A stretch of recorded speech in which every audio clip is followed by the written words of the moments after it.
how long can we still say that this stretch of Astros baseball is just flukish or bad luck? What is the line in the sand for you about when it's just who they are? I'm having a real hard time answering that, Joe. I was thinking about that this morning. I know a lot of people that are listening to us right now, specifically on the Twitch, you're going to point to the track record of success over the past decade, and with good reason. They generally figure it out. They've had slow starts before. We talked about a week ago or so how bad they were to open up the 2019 season. And then they end up having the best record in the history of the franchise. I think the AL West is more competitive with the Texas Rangers, but with the Angels, with the A's, those teams I think are further back than they were before. I think the Mariners have taken a step back, so that helps you out a bit. I think really once we see them go up against teams that we think are bad, and this continues, that's when the thing they still have as a feather in their cap or a J.J. Watt Huggies diaper in their back pocket is that they have only played plus 500 teams yet thus far. Only a couple of teams have done that. And yeah, there's been a lot of moments where the offense hasn't been able to hit. There's been a lot of frustrating moments for the starting pitching. There's been a lot of frustrating moments for the bullpen. There's been bad base running moments. There's been bad defensive moments. You had two from Jeremy Pena last night. Jeremy Pena error screwed over Spencer Arrighetti. We never even got to that. And on top of that, Jeremy Pena got picked off of first base. That's my guy, Jeremy Pena, and his hitting streak's still intact. But there's a lot of things that are happening over and over again, and a lot of people, Joe, as we touched on earlier, are looking for someone to point at. They're laying it at the feet of Joe Espada. But, I mean, these guys have been here and done that long enough where it should not be the manager. You know, if the manager's being used as a fall guy, it is on the players. I'll go back to where the Boston Red Sox were. Sorry to make a Boston comparison, but where the Red Sox were at the end of the Terry Francona era.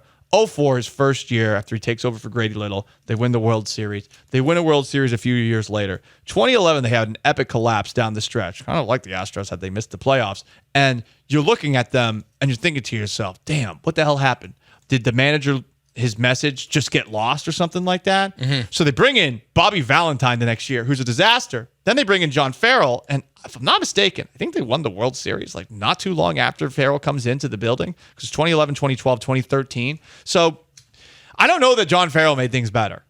All I know is that the players eventually figured it out, but some people were pointing at the manager, John Farrell, who did not last there very long, by the way. They canned in not too long after the fact. Like, he got things straightened out. To me, that is too convenient of an excuse right now. I think the simple excuse the simple reason, not excuse, is that these guys just are not playing well enough right now, and hopefully they'll figure it out. Yeah, the challenging it's still part hopeful right now, though. Yeah, the challenging part of their schedule is that it really doesn't get any easier. Like, you might look at the names on it, but the reality is okay, you play Atlanta for 2 more games. They obviously have 10 wins on the season. Yes, you play Washington, who they are abysmal after that. But the Cubs have 10 wins already this season. Do you buy the 10 wins? Yeah, they're solid. They're a solid baseball team. They're not a good baseball team. The Cubs and the Guardians, who you'll play after the Rockies, are in very similar territory where both teams have 10 plus wins on the season, and they've got good players, but they're not a great team, I would say. But they're still to the point of all these games above 500, these teams above 500. You just have more of those on your schedule coming up. And then you play Seattle after you play the Guardians. So I think your schedule gets easier by opponent. Yes. But you still are playing teams that are constantly above 500, except for Washington and Colorado. But I think that's like a good mix, because you're not going to just have. It would be unfair to be like, well, let's see how they do against a stretch against only the A's and whoever, the Marlins, and like all the worst teams in baseball. Because yeah, they better rack up a lot of wins when they play that schedule. If they have the Houston Rockets 11-game win streak, like, I'm not sure how many of us would be like, yeah, let's go. they do need to end up performing better against some of these teams. And like you said, these teams that are like the Cubs, they're good. Lowercase g good. Mm-hmm. They're a good team. A nice team that they got there. But at a certain point, like, you just can't say, well, we get until June 16th. Like, do we have 2 more months? Is Juneteenth the deadline? That's June 19th. Well, I'm going to push it back 3 more days. Okay, to get that one last series in. Yeah. But that's the thing where you can't be looking for, like, this perfect stretch of games to get it back on track. It's like, no, you kind of have to get it back on track, in my eyes, before June 1st. Like, before June 1st, just give us something to where we can at least see that, okay, they're playing better baseball. Like, I don't even have, like, a record in mind that they have to be by that time. But just don't have games where you're just non-competitive. You're just, from the word go, it's just not even a game. How many 8 to 10 game winning streaks do you see in the Astros' future? 0. Oh, wow. Not 1. Yeah, they could get 1 in here. Come on, Joe. 1? I mean, how many did they have last year? They probably had 1. My issue with that statement for Dana Brown is that's a lot of wins in a row. I'm too lazy to look that up as a baseball casual, and I'm just going to assume, they had probably 2 or 3. I mean, that's like 3 straight. Dude, the most streaks. I see on their schedule from last year is 5 wins in a row. This is a quick look, but I believe the most games they won in a row last year was 5 games. Yeah, I think if you go on Baseball Reference, they'll show you like the streaks and stuff. But yeah, did Dana say 8 to 10, 8 of 10? They won 8 games in a row once last year. Okay. Boom. From May 15th, they swept the Cubs, the A's, and they beat the Brewers once, and the White Sox once. They won 8 games in a row. There you go. One time. And when was that? May 15th. Okay, that's until then. 22nd. They have until then to get it back on track. Well, and that's where, like, and some of the texts we got here from the 337. 8 wins in a row, they'd be back over 500, guys. Fact. That's math. I'll believe the Astros are not just slumping when they are 12 plus games out of West or the wild card. 12. That's a big number. I mean, I would hate to see at some point the Astros It's like be July. 10 back. Yeah. You're bad in July and you're 12 games back. We can stop thinking it's bad luck whenever they get their top pitchers back, if they're still struggling. That's part of it. Yeah. When is that going to happen is my big question, because we're going to keep on telling ourselves that for a while. And there's eventually a moment where it's not that, oh, daddy's never coming home from getting that milk carton, but there's a certain point, and I think, as Sean said, mid-June, where because the returning heroes aren't saving the day. You might be dead by then. Because Framber Valdez apparently isn't going to have a rehab start. Even if he does, he's coming back probably late April, early May. And Verlander's supposed to come back on Saturday. So I'm not going to be like, well, they don't have Luis Garcia and Lance McCullers. It's like, no, you're getting back Verlander and Framber. Those are your 1 and 2 starters before the season started. Like that is enough. I'll give them like 3 starts and then we'll see. Like we'll see from there. Just win the division. A lot of people are advising. I think that's good. Really constructive advice. Yes, I will not think that division. it's flukish if they win the division. Yeah. What if they just need a wild card spot? Yuck. It might be hard to get that. I'd be embarrassed to see the Astros as a wild card team that's beneath us. Ugh. Right. It's kind of embarrassing. It's like making the 12-team college football playoff. Yeah. It's like, congrats, I guess. Right. One of the play-in teams in the NCAA tournament. Yeah. Congrats to the Warriors for making the playoffs. Congrats to LeBron. Who said that he hates the play-in tournament and that whoever created it should be fired. At least he's the 8th seed. So he would have made the playoffs. Yeah. Like, it's the teams that should not have made the playoffs that are like... Draymond Green's on his podcast just like gassing it up. He's like, the play-in tournament's awesome. The last month and a half of the NBA season is incredible. Because they would have had an effing shot at the playoffs if it wasn't for it. What's bad? Well, nothing. The play-in tournament for baseball, it's annoying, but it actually is a very good representation of the sport as it's at its best. Where, the play-in tournament for the NBA, even with these teams that are in it, I'm sorry, I have about as much excitement for it as I had for Caitlin Clark versus Angel Reese, except for I feel obligated to watch the latter because I stand with women. Sure. But you're not excited. But you're not excited. I'm always excited. Around women? Yeah, we can tell. King of Twitch, actually. He says 8 games back is too far. That's probably the best way to look at this. But 8 games with 100 left? It's still That's possible. that's still so many games. Yeah, no, that's what I'm saying. Like Yeah. a benchmark record, because it all depends on what if the Rangers go on a 10-game win streak, then then alarm bells start going off. If it's the A's. Yeah, and we could say they have until let's just say Memorial Day. They have until Memorial Day, and that's when the excuses run out. It's like, well, what happens between now and does God forbid, does Jordan get hurt? Does Altuve get hurt? Like, then some bad luck can still happen. And are they still 6 games under 500, or are they 500 at that point? And then you feel better. There's just it's a hard question to answer.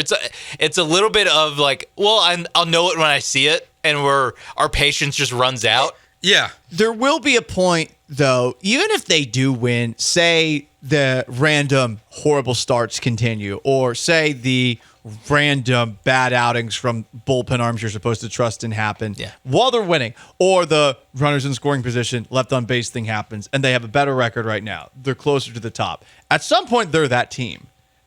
And it's a very limited sample size, so you can take a look at a season and divvy it up into eighths or something like that. Whatever you're looking at some point, if these things just keep on happening over and over again, that's what they are. You have to kind of believe at some point. I think the eye test is a good one.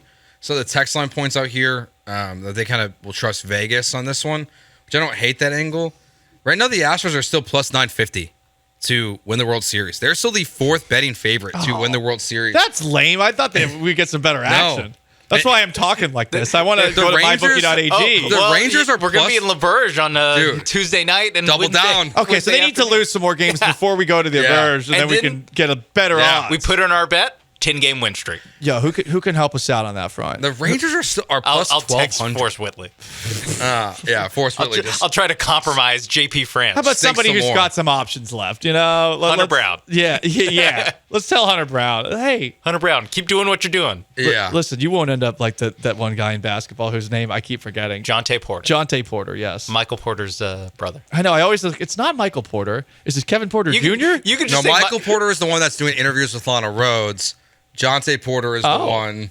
What kind of interviews are these? Dude, it was just like a normal podcast. Or not a normal podcast. It was like a very random normal podcast. No, it's not normal. Because it was bizarre.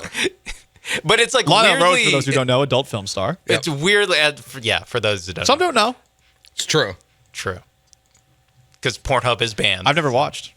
Yeah, the Astros apparently didn't get that memo when they banned Pornhub to start playing better. Okay, so they tried to spin that for the Rockets. Every other, well, also like the Mavericks and the Spurs, they all started playing better. And then everyone was going up, and then the Astros are clearly using like a VPN to work around it. I gotta get one of those. Is that why they have so many arm injuries?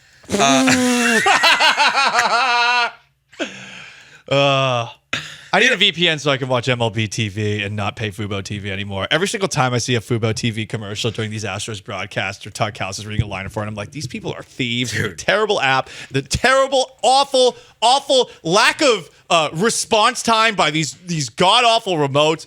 Awful. Fubo sucks. Yeah, please find another way. $400 for 3 months. Get out of here. Yeah, please find something else. Space That's City a Home discount. Network. No, they won't. No, just get your own. You'll make so much more money. They can't do that though. It's a whole baseball thing. That baseball's all got to deal with Fubo TV. I know. All of it sucks. It's the only one. It's ridiculous. You know who's happy today Not me. about the Houston Astros?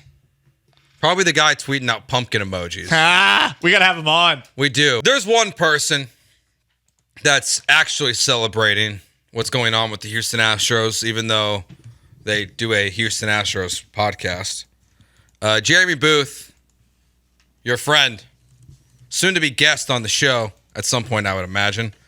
All he tweeted yesterday was, and it made me laugh, he just tweeted a pumpkin emoji. It's a dancing pumpkin. Yeah.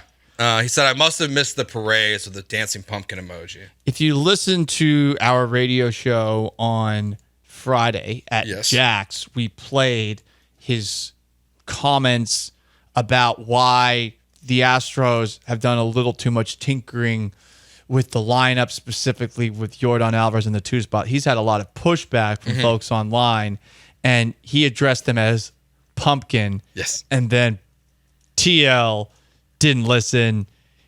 You don't know, balled them. Yeah, he did. Now, it doesn't help his argument when Yordan Alvarez is batting second and comes up to the plate with runners at first and second and doesn't drive them home. But as much as I pushed back, it does help, though, because he had 2 opportunities and he failed in both of them. Maybe just like... Maybe Bregman gets them home? No. Maybe just like Josh Hader is having issues when he's not closing. Maybe Yordan Alvarez is having issues when he's batting second.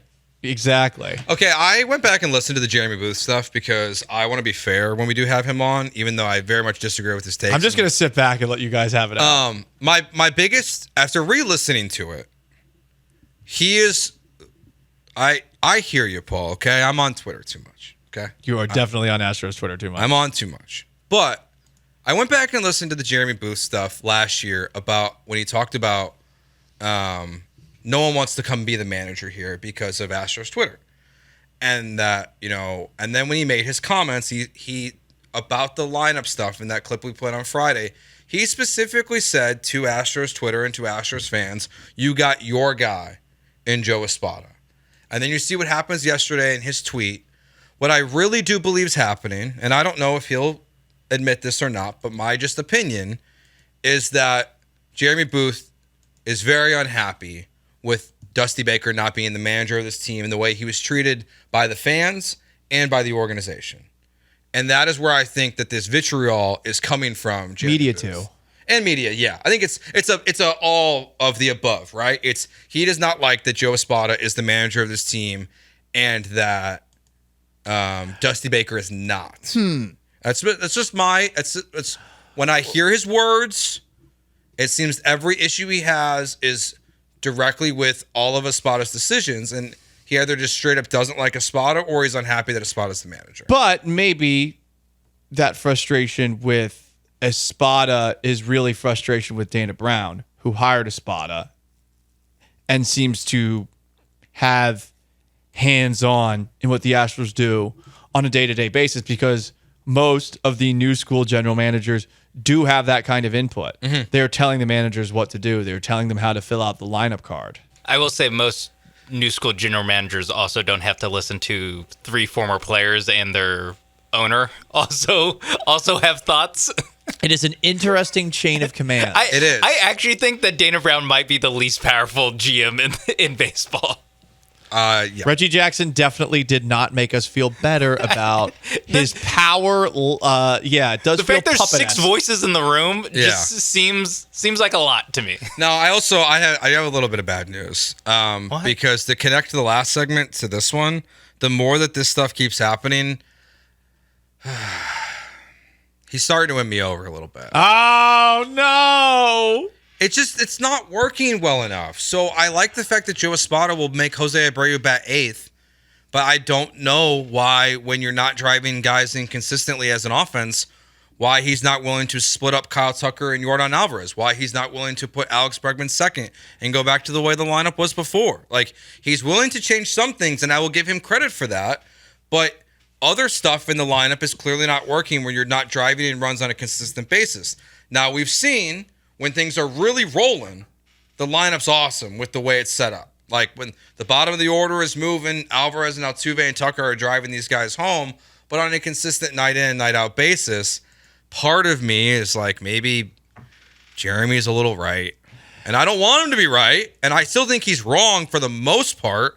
But when they continue to fail, you have to hear what he's saying and not say that there's a little bit of, he's probably right to it. Some old school baseball things worked.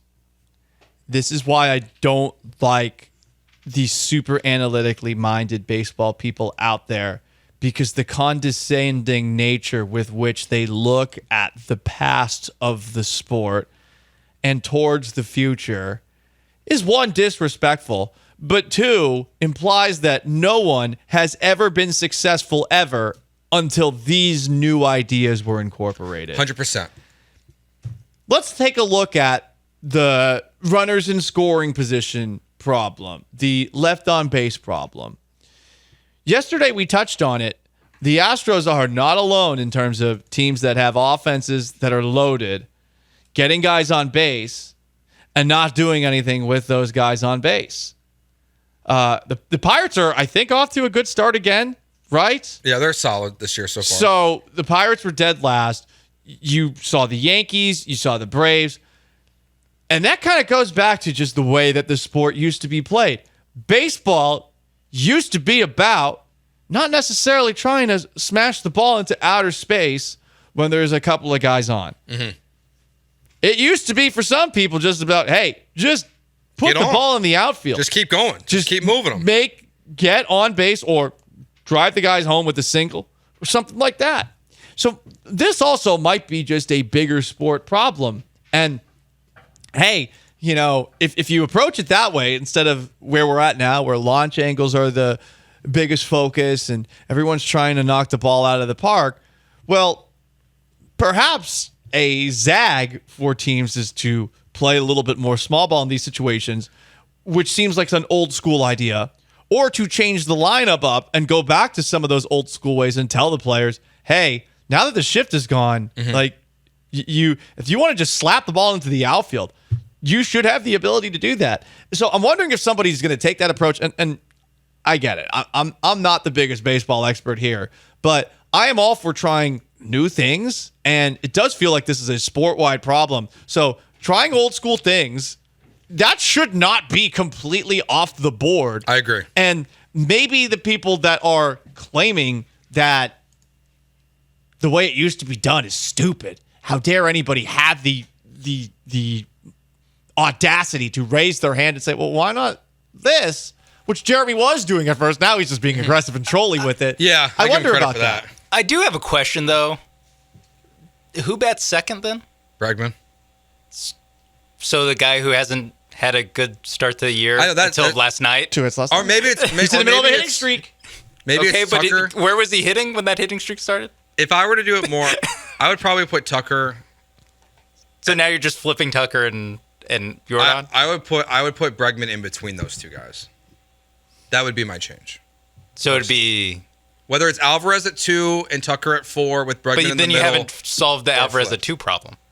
Well, see, I don't think it's a problem. Like, I don't think it is a total problem. But I think you need to try to change something within the lineup in which Alex Bregman, well, recently, yesterday, good, he's a big black hole in the lineup with runners on base. Like, that's a fact. Yainer Diaz is a big black hole. His splits, Todd the Show just pointed out, his splits with runners in scoring position, he's one of the guys that's really struggling on this team. That's why I think it's minor tweaks, and I'm not really a big lineup guy. I feel like I'm turning into one on this show somehow. But I am open to the idea of trying to make a change. How about Altuve leads off? Altuve with a mustache bats second. Altuve on stilts bats third. That would be challenging. I've seen the banana ball guy do that. And then you just go like, ghost runner on second base. Yeah. I like that. Exactly. just listen. Actually, just have Pena run out there. We've cheated before. Okay, let's figure out a way to. I don't know. Is it illegal to clone humans? How about just a lineup of Altuves? I don't see why not. 9 Altuves in the lineup, and they're all playing. But defensively, you might not be great. Yeah. Base running, you'd be disastrous. Mm-hmm. But if you're just getting hits all game, it doesn't matter. Well, you could clone a couple young Altuves. Yeah. Yeah. Go back in time. Yeah, when Altuve was good at stealing base. There you 50% Altuve, 50% Jordan, and then Yainer. Yeah. To catch. This is unholy. Because I don't trust Altuve or Jordan. No, well, if you're doing Yainer to catch, why don't you just get Maldonado? Pass. Throw some Maldonado DNA. Just for the catching? Yeah. Just a frame We're of getting into eugenics now. Just for mound visits? I don't need someone to be hitting .8 in the lineup anymore. But he has the Jordan stuff. He has the Jordan DNA in there too. Official, the Astros have recalled Forrest Whitley, and they have sent down Spencer Arrighetti. No! Wow. And there's one other. That was al dente of them. Yeah. It's anti-Italian discrimination. I agree. There's one other person that group of people that did not like Joe Spada. Who are they? Because decision. you've been saying it, and I'm of the mindset that you just see all these people online that are just showing up on your feed. Now, this is not about the decision to use Josh Hader. It's about the decision to not have someone else to replace Josh Hader when he was in the game. This is the Atlanta Braves play-by-play announcer on television last night publicly criticizing Joe Espada. And quite honestly, not to pick on Joe Espada here too much, but to me this is a failure in bullpen management. The fact that somebody was not ready, that they have not gone out and gotten him out of this game right now, 19 pitches in and down by 3, doesn't make any sense. You just don't hear that very often, I would say. That's why it stood out to me. I'm surprised to hear another team's announcer just failure. It's just surprising. When a pitcher doesn't have his stuff, perhaps you should be quicker on the trigger finger in a spot like that. But at the same time, what are you paying him for?